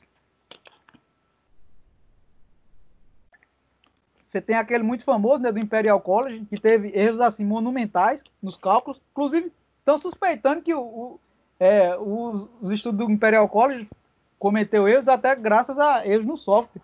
Estava vendo um artigo recente. Mas, independente disso, né, teve uma divergência muito grande do primeiro estudo do Imperial College, do número, e do que veio depois. Mas essas previsões que são utilizadas por via do método matemático, elas podem ser úteis, né? Ou seja, você tem uma ideia de quantas pessoas vão morrer, é melhor do que você não ter ideia nenhuma. Né? Então você vai tentar ali ter uma ideia mais precisa possível, mas você nunca vai saber com certeza, né? Ele fala disso, Pedro, na visão cristã de homens de mundo, quando ele está falando da parte de ciência, né? Você não tem como ter uma certeza absoluta, né? Você não tem como saber exatamente, vamos supor que no Brasil morra 70.002 pessoas. Você não tem como ter a certeza exata. Mas você tem uma ideia geral de probabilidade, de possibilidade, já ajuda, né? Para você pelo menos ter uma noção, né? Só que o que acontece? O problema que eu vejo com a visão que tem sido encarada de ciência baseada no indutivismo. As pessoas às vezes começam a interpretar isso dogmaticamente, né? Você vê os modelos matemáticos. Os modelos matemáticos, por exemplo, do Imperial College, ele cometeu alguns erros. Mas por quê? Justamente porque ele não tinha como abarcar todas as variedades possíveis. Então é sempre possível que um modelo matemático que está calculando qualquer coisa, ele erre. Porque você não tem como levar em conta todas as variedades possíveis, né? Então, no caso do Neil Ferguson, ele errou. Ele cometeu alguns erros e foi replicado um número muito maior do que provavelmente vai ser, né? E depois ele fez algumas correções e tal, no próprio estudo dele, ele mesmo percebeu alguns erros de metodologia, né? Então nunca dá, mas não deixa de ser útil, né? Você tem uma previsão de mais ou menos quantas pessoas vão morrer, você vai ser útil para você. Então o foco central da ciência não vai ser dar um conhecimento definitivo da realidade, mas vai ser instrumentalizar esse conhecimento, né? Dar uma utilidade para ele. Então vamos para outra explanação, né, aqui do Craig, ainda explicando como funcionaria o operacionalismo, né? Vou até pular aqui, né? O princípio central do operacionalismo, desta forma, em geral, queremos dizer que qualquer conceito nada mais é do que um grupo de operações. O conceito é sinônimo de conjunto correspondente de operações. A definição apropriada de um conceito não é em termos de suas propriedades, e sim de suas operações reais. Por exemplo, o comprimento não é um atributo que um corpo possui. Em vez disso, é definido como um conjunto de operações de réguas móveis, de coincidência de marcação e contagem de quantas operações tem feito, né? Então, qual é aqui a ideia que ele está querendo trabalhar? Né? Que, diferente da visão clássica, que a ciência vai descrever a realidade tal como ela é, e o conceito visa ser uma descrição perfeita da realidade, dentro da visão do operacionalismo não é assim. Por exemplo, comprimento. Comprimento vai sempre estar ligado ao instrumento que eu vou utilizar para medir aquilo. Então, claro que vai dizer, então, o comprimento vai ser definido em termos de quê? Como é que vai ser definido? Não vai ser você não vai dizer que é um atributo que o corpo possui, mas aquilo vai estar ligado ao método que você utilizou para medir aquele ente, né? Ele vai até fazer um questionamento uma visão cristã de homens de mundo, que é, por exemplo, a gente fala de comprimento e distância na Terra e no espaço. Mas o método de medição é o mesmo na Terra e no espaço? Será que é exatamente a mesma forma de aferição? Então, ele vai trabalhar esses conceitos mais em detalhe nesse livro, né, que eu recomendo para vocês aí como dever de casa, né? Mas sigamos. Então, já correndo para o final, né? Todo esse percurso que eu percorri com vocês, né, falando de algumas limitações do método científico, falando brevemente, né, da perspectiva do Clarke sobre o operacionalismo, tem em vista de quê? Tem em vista a delimitar a ciência no campo que lhe é devido, né? Com isso eu não quero dizer que a ciência é inútil, que você não deve utilizar o método científico, que você não deve... Não é nada disso. Mas eu estou querendo dizer que a ciência, no sentido clássico do conhecimento, como disse bem Sir Karl Popper, ela não nos dá conhecimento, ela não dá um conhecimento definitivo da realidade. Isso é uma crença justificada, verdadeira e indubitável, que é verdade para sempre. Você não tem como adquirir isso pela ciência. Se você é cristão e acha que vai conseguir isso, você está afadado ao fracasso. Ou se você acha que vai provar a existência de Deus através da ciência, não vai. Isso aí é outra ilusão. Se você vai provar diretivas éticas a parte da ciência, também não vai, sem ilusão. Então essas coisas são impossíveis, elas estão para além do método científico. O próprio valor da ciência você também não vai provar cientificamente. Você depende do método científico, né? Então a gente viu também que no método científico ele tem vários problemas, né? Todo o raciocínio científico ele tem uma série de erros que são carregados. Então, por causa desses erros também, a ciência nunca vai dar um conhecimento definitivo da realidade, né? Sempre no máximo, um conhecimento que se aproxime, possivelmente verdadeiro, talvez, é a melhor resposta, é a hipótese provisória. É tanto que é interessante quando Karl Popper fala do método científico, ele diz o seguinte, né? Que a ciência não nos prova que é uma verdadeira. Ou seja, quando eu descubro uma evidência para uma teoria, eu não estou provando que essa teoria é verdadeira. É bem interessante a visão deles. Mas eu não provei que essa teoria é falsa ainda. Então, Karl Popper ele vai lançar um método, que é, segundo ele era o critério para você analisar o que é científico ou não, chamado falseabilidade. Mas como assim, Marcel? Falseabilidade. Era que ao invés de você, na ciência, procurar provar uma teoria como verdadeira, o objetivo da ciência seria tentar provar que uma teoria é falsa. Então, quando você não encontrou nenhuma evidência que derrube, beleza. Mas você não diz que essa teoria é 100% verdadeira. Você diz que ela é a teoria que está mais estável no momento. Até agora ela foi que explicou mais coisa e que até agora não foi derrubada. Mas ela não é 100% certa. Pode ser que amanhã eu ache alguma evidência que derrube ela. E você vê isso na história da ciência acontecendo com várias teorias, né? Um exemplo assim monumental é a física de Newton, né? Você vai ter ela sendo predominante durante muitos séculos e depois ela vai ser contestada por Einstein em seus pressupostos centrais, né? Então você vê que na história da ciência é comum que essas coisas fiquem uma teoria substituindo a outra, né? Isso aí não é nenhuma novidade para ninguém. E Popper, justamente por observar esses problemas na ciência, que ele lança esse método da falseabilidade, né? Então, em resumo, a falseabilidade seria o quê? Em vez de você procurar evidência para provar que uma teoria é verdadeira, você procura falsear aquela teoria. Você procura falsear. E quanto mais teste ela passar, quer dizer que é uma teoria que explica bem aquele dado, né? Que é uma teoria que explica bem aquela questão. Então, eu vou terminar aqui com vocês fazendo uma citação do Schenck, depois eu abro para perguntas, né? Vocês, alguma coisa, ponto que não ficou claro, dúvida, vocês fiquem à vontade para questionar, né? Então, para finalizar, Schenck diz assim, né? A ciência merece tanto respeito na nossa sociedade que a maioria dos cientistas parecem pensar que até mesmo Deus deve responder a ela para manter alguma credibilidade. Quando pregam a budistas, eles não argumentam que a fé cristã é apenas uma forma mais forte de budismo. Quando confrontados as seitas, nunca tentam retratar Cristo como principal líder de seita ou supremo satanista. Porém, quando se dirigem àqueles que confiam na ciência, são movidos por uma avidez degradante de oferecer a fé cristã como mais científica do que qualquer das suas alternativas, sem qualquer fundamento. Os cristãos admitem que a ciência descobre a verdade, exponho eu, que o próprio evangelho, portanto, deve passar pelo teste dela para garantir seu lugar no mundo.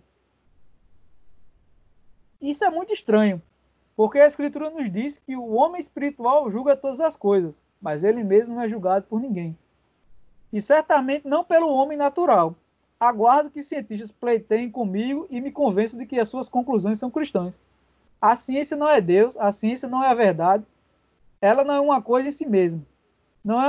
Não é algum padrão eterno de verdade pelo qual todas as coisas são julgadas. O que ela é? A ciência são pessoas.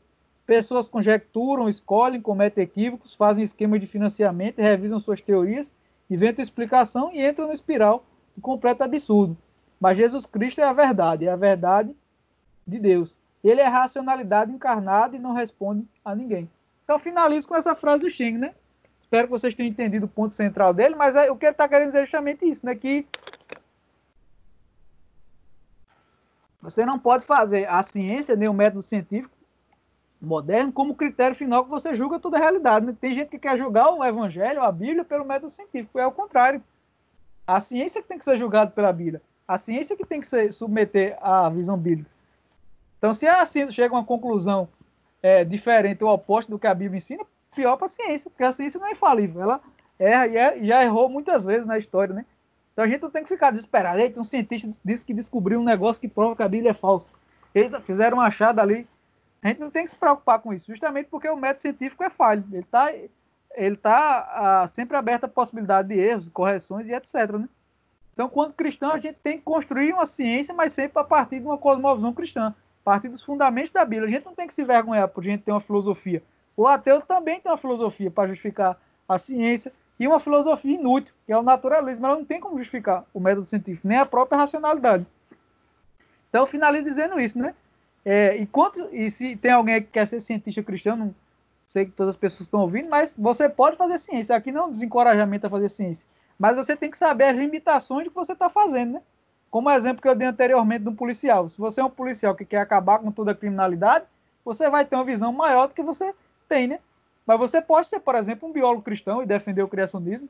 Não tem problema. Você mostrar que certas teorias científicas são absurdas, não tem problema nenhum.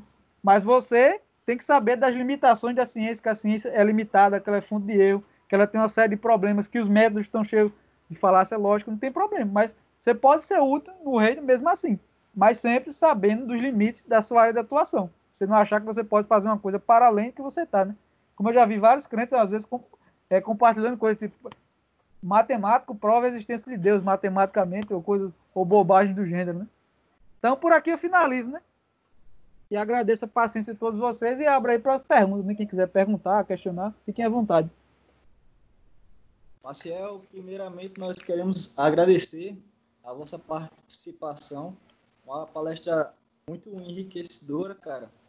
E assim, eu teria algumas coisas a comentar que eu achei bem interessante, que eu lembrei, né? Tu falando, eu lembrei daquele exemplo de Ivan Til, né? Quando perguntam a ele o que seria necessário para ele descrer no cristianismo, né? E ele responde, né? Que se eu visse o corpo de Cristo, eu deixaria de acreditar. E aí Schenck rebate ele dizendo o seguinte, né? Que, tipo, a nossa fé não deveria ser baseada justamente em arqueologia ou em métodos científicos, mas pelo contrário, na palavra de Deus. Então, percebe que muitas vezes a perspectiva de prova da realidade é diferente, né? Outro exemplo que eu lembrei, que ele é bem clássico, né? Há anos atrás diziam que ovo fazia muito mal à saúde, né? Só que hoje em dia todo mundo acredita que ovo é um alimento nutritivo, né? Exatamente. Então, o contexto da época, os nutricionistas que faziam justamente por método científico, avaliavam, faziam suas experiências e chegavam à conclusão, que hoje é completamente o oposto da outra, né? E aí, a Brena fez uma pergunta muito interessante, Marcel, que eu vou ler aqui, viu? Pode ficar à vontade. Diz o seguinte: com o método científico, não alcançamos o conhecimento puro, absoluto. Ok. Mas esse tipo de conhecimento é acessível de alguma forma? Sim. De várias formas, né? Um dos que eu estava falando para vocês, eu acredito muito que a tradição clássica está correta, né? Conhecimento finalista e indubitável a gente encontra na filosofia, né? Um exemplo prático disso é as leis da lógica. E não somente filosofia aqui, entendendo no sentido agostiniano, né? Porque às vezes quando o pessoal pensa em filosofia, eles pensam em racionalismo, né? Que é você raciocinar sem a revelação bíblica. Não é isso não. Eu sou completamente agostiniano, né? No que eu penso, não é? Creio a fim de entender. Todo ato de conhecimento ele é precedido por um ato de fé. Você só vai buscar conhecer alguma coisa e primeiro você acredita que o conhecimento é possível, né? Então, como cristão, eu acredito que a razão, ela nada mais é do que a articulação dos dados da fé. Então, eu parto da Bíblia como axioma central, como princípio fundamental do conhecimento, e daí eu articulo os dados da revelação. Então, os dados da revelação, eles também são crenças e conhecimento indubitável. O conhecimento que você deduz da Escritura é um conhecimento indubitável. Não pode ser provado falso. Por quê? Porque Deus não tem como errar. Tudo que Deus revela é infalivelmente certo. Então não tem como um ser humano corrigir o que Deus disse. Isso é impossível. Então por isso que eu estou dizendo a vocês. A Bíblia é muito mais confiável que a ciência. Se um dia um cientista chegar a dizer que descobriu, fez um achado que provou que a Bíblia é falsa, você tem que rir dele. Beleza, fera. Quando tu voltar e provar que a Bíblia é verdadeira de novo, eu vou te dar atenção. Por quê? Porque a Bíblia é muito mais certa. Agora, se você não acredita que a Bíblia é infalível, indubitável, então você cai no mesmo erro que os cientificistas cometem, né? Você sempre está colocando a Bíblia sobre dúvida a partir do método científico, então você está completamente perdido no tempo e no espaço, né? Por quê? Porque a própria ciência ela só tem justificado seu valor e sua utilidade a partir de uma filosofia geral. E no caso, a gente acredita que a única filosofia logicamente defensável e racionalmente defensável é o cristianismo, né? Pessoal, vocês têm mais alguma pergunta? Sim, Marcelo, eu queria te pedir então para indicar alguns livros ou vídeo, por exemplo, que a gente pode aprender mais sobre esse conteúdo, porque querendo ou não, é um boom, né? Quando a gente ouve isso pela primeira vez, a gente fica, como assim? Quer dizer que tudo que eu estou acreditando é mentira? Tudo que eu aprendi na escola é falso? Então, se tu puder indicar algumas palestras... Eu, por exemplo, há muito tempo atrás, quando eu comecei a estudar sobre isso, eu fiquei tipo, oxe, peraí, quer dizer que tudo que eu vi na escola é mentira? Então, fica à vontade. É uma coisa que quem diz é isso, inclusive, é um filósofo positivista, né? Que é o Augusto Comte. Ele diz o seguinte: a vida dos vivos é influenciada pela ideia dos filósofos mortos. E muitas vezes as pessoas são inconscientemente influenciadas, né? Por exemplo, essa ideia que começa em Bacon, que o método científico é a principal fonte de conhecimento, a mais útil, etc. Começou lá. Muita gente nunca ouviu falar de Francis Bacon, mas repete essa visão porque aprendeu na escola, aprendeu com uma professora, aprendeu em outro lugar. Então, um conselho que cabe para todos vocês é você sempre procurar rastrear as suas ideias, de você fazer uma análise da sua ideia. Mas por que eu acredito nisso? Sócrates tem uma frase muito famosa, né? Que uma vida examinada não é digna de ser vivida, né? E se você não examina suas ideias, você é constantemente levado pelo fluxo do que dá a percepção predominante, né? Você vê isso no feminismo, você vê o feminismo, muita crente que é feminista, você vê isso, você vê crente sendo influenciado pela essa visão cientificista, né, que acha que a ciência é o padrão último de tudo, até para julgar a Bíblia. Então você tem essa concepção, por quê? Porque é algo que ela pegou na cultura.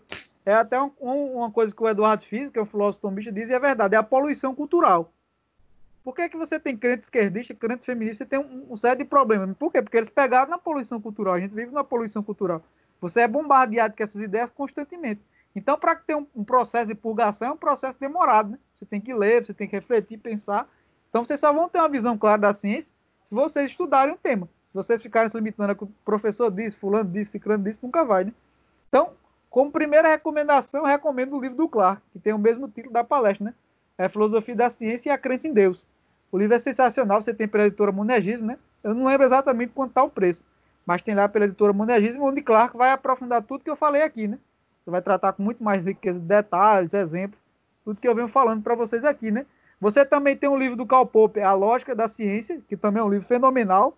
Karl Popper não é cristão, né, como eu disse para vocês, mas ele vai justamente mostrar, no primeiro capítulo do livro dele, A Lógica da Ciência, vai mostrar a mesma coisa que eu falei para vocês, as limitações do método científico, os problemas, e depois ele vai lançar a proposta da visão dele, né, que é o método da falsibilidade. Apesar que hoje o método da falsibilidade também já tem sido muito questionado e entrado em alguma medida até indiscreto. Só o método, né? Mas a importância de Popper continua até hoje, né? Muitos têm questionado, porque dizem que o critério dele seria contraditório. Um dizem que é contraditório, outros dizem que é rígido demais, mas isso já é motivo para outra palestra. Mas eu recomendo o livro dele porque ele faz críticas muito interessantes, né? Acho que alguém falou aí, Douglas. Tu viu aí? Vi, tô ler, vendo. não, mas vi um balãozinho aí. Pode prosseguindo que eu vou ler. Depois tu fala pra gente aí. Então, o segundo livro que eu recomendo para vocês é A Lógica da Ciência, do Karl Popper. Outro também que eu recomendo, para finalizar, para não ficar recomendação demais, é o Contra o Método, do Paul Feyerabend. Paul Feyerabend também é um filósofo da ciência, muito polêmico ele, né? Ele não é cristão, então ele tem certos problemas na concepção do relativismo. Ele tem, em alguma medida, problemas no que tange a teoria do conhecimento, a epistemologia. Mas as críticas dele ao método científico tem muita coisa verdadeira, né? Ele tem até um artigo muito famoso que é assim, defendendo Sociedade da Ciência, onde ele vai falar justamente isso, de as pessoas arrogando a autoridade da ciência para si, para fazer besteira, para tentar impor políticas públicas e fazer uma série de coisas, né? Até você vê até nas desculpas para, por exemplo, você não fazer leis para que você não possa corrigir seu filho fisicamente, bater nele, né? Usar o quê? A autoridade da ciência. Não, mas os psicólogos já provaram que isso não funciona. Então, costumeiramente, você vê todo mundo arrogando a autoridade para fazer isso. Governadores, atualmente, no lockdown, eles pegam a autoridade da ciência para si, coisa que às vezes os cientistas nem disseram, né? Nem dizendo que os cientistas disseram, mas você vê como a ciência tem autoridade na nossa época, né? Você no lockdown, você pega a autoridade da ciência para prender pessoas que estão ali tentando vender, sei lá, uma laranja, um negócio na rua, o cara é preso, mas tudo em nome da ciência, né? Então você tem todos esses problemas, né? Mas pode falar, Douglas, fique à vontade. Pronto, eu vou ler aqui a primeira pergunta, a pergunta da Irlane, que diz o seguinte, né? Qual ou quais seriam, ou seria, né, a principal diferença entre o pensamento de Agostinho e o puramente lógico que você mencionou? O racionalista é porque o método, a visão de Agostinho, né, e o pensamento agostiniano, clarkiano que eu adoto, ele parte da Bíblia como o princípio fundamental, né? O princípio central do conhecimento, que você constrói toda a sua visão de mundo, é a Bíblia, dentro de uma visão cristã. O racionalismo secular, ele vai ignorar a Bíblia e vai partir de inúmeros princípios, né? Por exemplo, Descartes parte do penso logo existe. Spinoza, ele vai partir de 10 axiomas. Então vai variar, né? Mas o que eles têm em comum, né, como eu falei, é uma razão sem fé. Eles ignoram a revelação e colocam a razão humana como instância suprema de julgamento. Então eles partem da razão humana como sendo a instância central de julgamento, diferente da visão que eu adoto, que procede inicialmente de Agostinho, né? Você tem como ponto central a revelação. A razão, ela serve para articular os dados da revelação. E a fé, segundo Agostinho, é a crença no testemunho de testemunhos. Ou seja, eu acredito no testemunho de Paulo, Pedro, e a partir disso, da razão, eu articulo esses dados. Então, a filosofia nada mais é do que um esclarecimento dos dados da fé, né? Eu vou só extraindo as consequências lógicas dos dados da revelação. Então, em linhas gerais, a visão agostiniana é a visão que parte da escritura como tendo ponto de partida, né? E a visão racionalista é uma visão que parte da razão humana, ignorando completamente a revelação, né? Uma razão sem fé. E tem a razão, né, como critério final do conhecimento. Show. Ótimo, ótimo. Aí, nesse mesmo gancho, o Pedro fez uma pergunta que está intimamente relacionada com essa anterior, que diz o seguinte, né?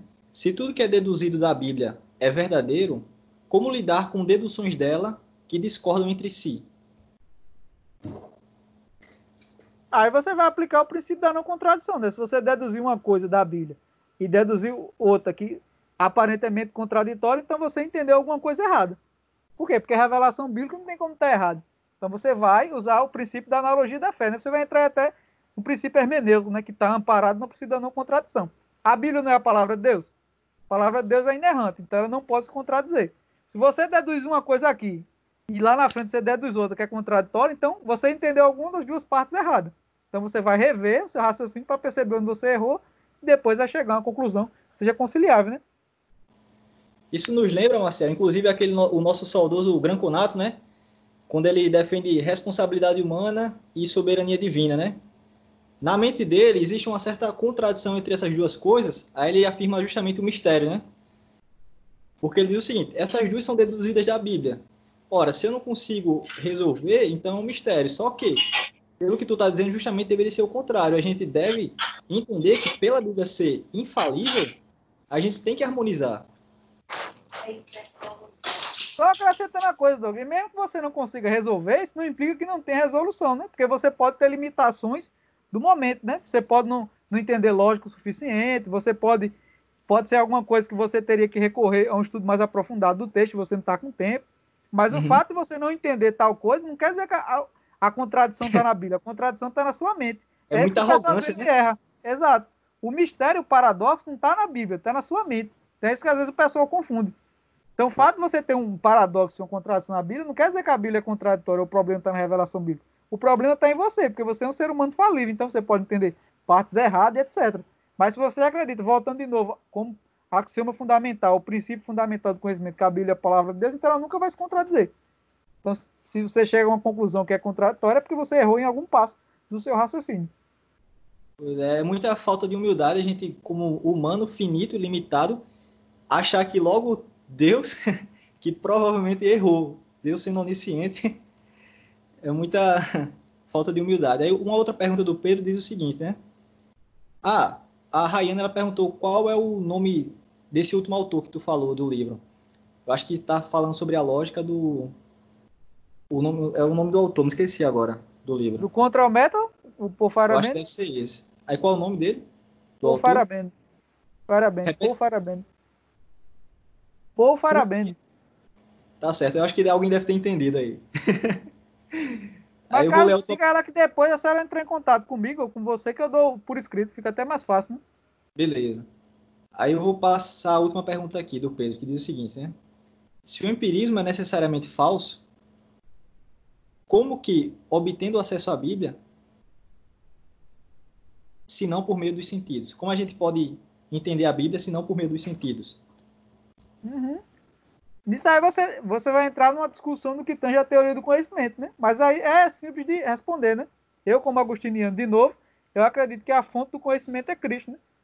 Para explicar isso em detalhes, eu teria que explicar para vocês um pouco de filosofia da linguagem, né? Que é o que Santo Agostinho vai trabalhar no livro dele chamado De Magisteri, onde ele diz o seguinte, né? Que você nunca tem como ensinar a linguagem à pessoa através da experiência. Signos só falam de signos. Aí no final, lá na frente, ele vai chegar à conclusão que você já tem que saber, na verdade, na sua mente. E essa verdade vem de Cristo, né? Cristo é o Logos divino. Então, a leitura da Bíblia, a leitura de qualquer livro, eles são signos falando de signos. Signo é o quê? São as palavras, as letras, que apontam para uma realidade maior. Por exemplo, você diz cabeça. Cabeça é a cabeça do ser humano? Não. Ela é um signo que aponta para o significado, que é a realidade. Então, a Bíblia, ali que está escrita, elas são uma série de signos que você tem. A Bíblia de papel, né? Falando aqui, não como conteúdo intelectual, mas a Bíblia de papel. Ela é signo, uma série de signos. Mas o conteúdo intelectual da Bíblia de papel, ela está na mente de Deus. Então, mesmo que você destruísse todas as Bíblias físicas, Deus ainda poderia comunicar todo esse conteúdo intelectual na mente de quem ele quisesse, né? Sei aqui quem é continuista, ou como eu, né? Mas Deus pode comunicar a revelação. Inclusive, tem relato de pessoas que Deus revelou toda a Bíblia antes de ter uma Bíblia física, né? Mas isso aí a gente conversa para outra história. Mas, em resumo, Pedro, então, a leitura bíblica, ela provém a ocasião para Deus comunicar a informação na sua mente, né? Você não precisa dar experiência para adquirir o conhecimento, não, né? A experiência, ela provê a ocasião para você ler, mas a informação mesmo, o conteúdo intelectual, ele é comunicado na sua mente diretamente, né? Por Deus. Até porque a gente, como cristão, a gente é dualista. A gente acredita que o mundo é composto de duas matérias. Tem a parte material e a parte imaterial. A mente, dentro da concepção cristã, pelo menos da concepção majoritária, ela é imaterial. Então, o conteúdo intelectual ele tem que ser imaterial. Então, como é que os sentidos materiais comunicaram essa informação para a sua mente que é imaterial?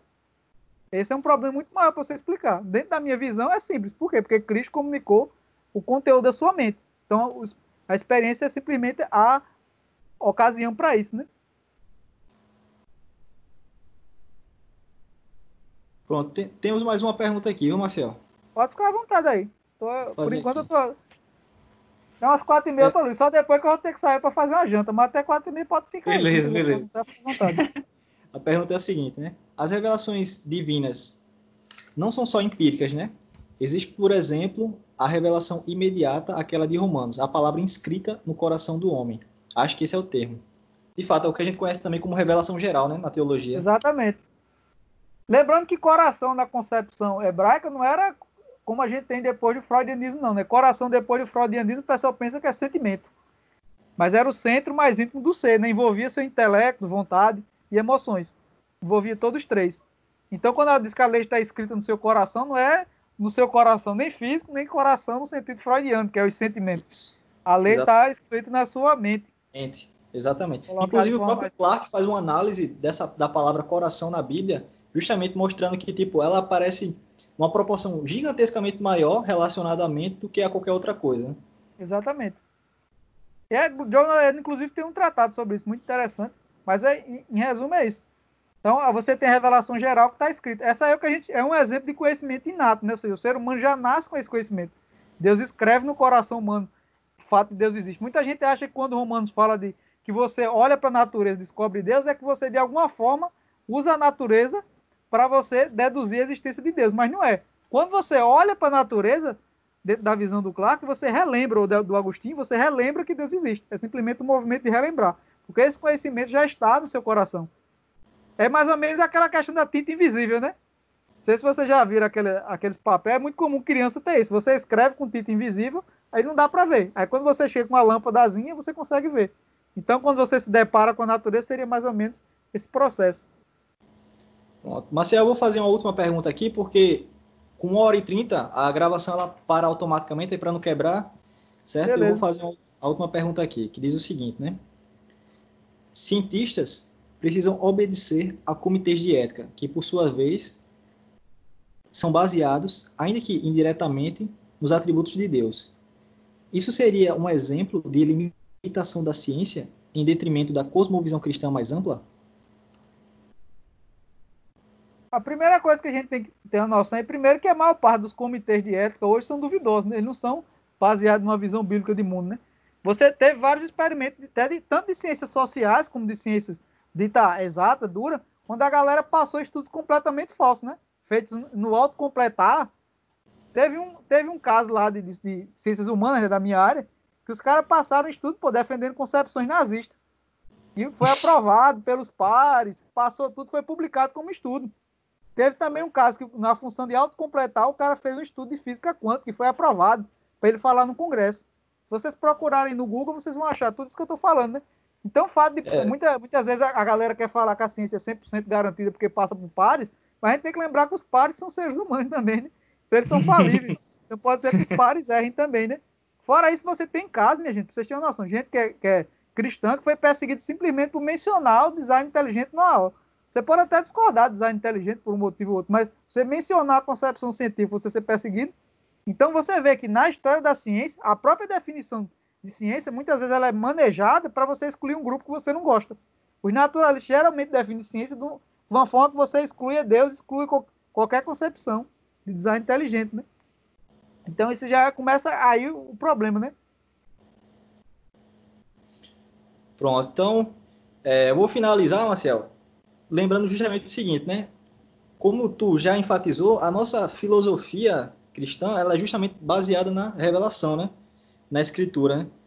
E ela concorda muito justamente com o que diz na Confissão de Fé de Westminster, né? No primeiro capítulo, no artigo 5º, que trata a respeito de como, no final das contas, a nossa certeza ela não depende de outras coisas, né? Como a harmonia da escritura, mas da plena convicção do Espírito Santo. Então a gente deveria partir daí da nossa fé, do creio na palavra de Deus para derivar o nosso sistema, né? Aí eu vou ler a citação que diz o seguinte, né? Pelo testemunho da igreja, podemos ser movidos e incitados a um alto e reverente apreço pela escritura sagrada. A suprema excelência do seu conteúdo, a eficácia da sua doutrina, a majestade do seu estilo, a harmonia de todas as suas partes, o escopo do todo o seu ser, a plena revelação que faz o único meio de salvar-se do homem, as muitas outras excelências incorporáveis e completa perfeição são argumentos pelos quais abundantemente se evidencia ser ela a palavra de Deus. Contudo, a nossa plena persuasão e certeza da sua infalível verdade e divina autoridade, provém da operação interior do Espírito Santo, que pela palavra e com a palavra testifica em nosso coração. Ou seja, volta justamente aquilo que Agostinho diz, né? Creio para compreender, né? E não o processo reverso. Então, vamos orar finalizando neste momento, certo? Vou orar aqui. Então, oremos. Senhor Deus, amado Pai, nós te agradecemos, ó Pai, pela tua santa bondade. Nós te agradecemos pela vida do Maciel, pela presença de todos os irmãos que estiveram conosco. Que tu nos ajudes, Senhor, a defendermos a nossa fé, a razão da esperança que há em nós, ó Pai. Que nós venhamos a ser ministros do Senhor, onde quer que estejamos, ó Pai. Seja na ciência, seja nos nossos lares, nas nossas famílias, onde o Senhor nos chamar, que nós venhamos honrar o teu santo nome. Assim que nós te agradecemos, em nome do teu Filho amado Jesus Cristo. Amém. Então é isso, Marcel. Muito obrigado aí, cara. Valeu mesmo. Eu que agradeço. Nessa discussão. Eu agradeço. Qualquer Cada coisa, dia Saulo, que... quem quiser perguntar alguma coisa depois, você pode disponibilizar na minha rede social, o WhatsApp, o Facebook, quem quiser perguntar. E a gente também tem um canal no YouTube, né, do Instituto Calvinista de Filosofia. Lá tem uma série de palestras sobre filosofia, cosmovisão cristã. Então recomendo aí para todo mundo que quiser escrever lá no canal, né, para ver mais palestras, mais estudos. Fiquem à vontade. Era isso justamente que eu ia falar, um dos últimos avisos, né? Que tem o canal do Instituto Calvinista de Filosofia, que em geral a gente posta algumas coisas relacionadas, né? O Maciel, por exemplo, que participou dessa vez. E nós também temos um Instagram, né? Que é ABC2 Fortaleza. Então, quem quiser pode curtir lá e tá sempre antenado, né? Nós também temos um grupo, certo? No WhatsApp. E aí, quem quiser pode entrar em contato comigo, que a gente adiciona você. E nós agradecemos, meus irmãos, a participação de todos vocês. Que Deus abençoe. E eu vou finalizar por aqui, ok? A reunião. Amém, varão. Até Fiquem mais. com Deus. Até mais. Valeu.